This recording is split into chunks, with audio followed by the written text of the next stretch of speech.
Welcome to our review of the Goodyear i8000 120 volt direct drive tire inflator. And we're going to talk about the features, the good, the bad, and then as always, we want to get down to that bottom line, buy or no buy. So comes with all kinds of different attachments and things like that.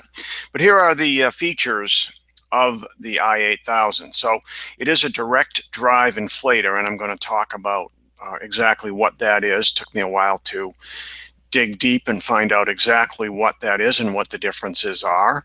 The Whisper Soft technology, yes, they have a name for everything, and it is quiet, partially because of the direct drive. Inflation adapters for footballs, basketballs, rafts, pretty much anything you might want to inflate at home anyways. And it does plug into a standard 120 volt wall outlet. So you want to keep that in mind. It is not a throw it in the trunk and use it by the side of the road at 2 a.m. It is for home use, garage use, that type of thing. And it does inflate a 14-inch tire to 28 psi, which is kind of funny, and I'll talk about that shortly, in about 2.5 minutes or less. 150 seconds is what they said. And then when you put everything together, gives you a total of 24 feet. I have to question that a little bit because the PVC, the 17-foot PVC air hose is coiled, and I know when I try to undo those, I don't usually get the full amount. But let's call it 23 feet, just to be safe. Maximum tire pressure 150 psi. That's the claim. And I have not tried it to 150, so I can't say it won't. It just seems like it might take a while to do that. So let's talk about the negatives.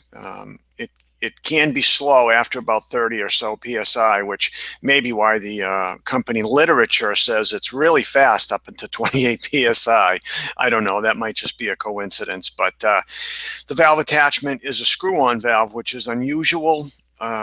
I'm of the old school where you just use the clip-on valve, and I think it's really personal preference. It does work fine, and I'm sure you get used to it after a little bit. Like I said, it's probably just a personal preference, but there were quite a few comments about the screw-on valve when I checked some blogs and some consumer reviews on it. So that's probably about the biggest nit that you can pick on this, because there really isn't much to complain about. The direct drive versus gear driven, it's much more efficient.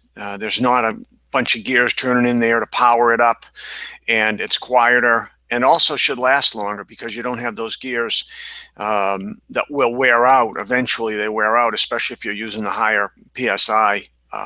Say you're filling up bicycle tires and things, you know, the high PSI tires, it might be a bit of an issue, but the direct drive would be more efficient. And maybe they could offer an alternative valve for us old school people. Slightly more power, less heat.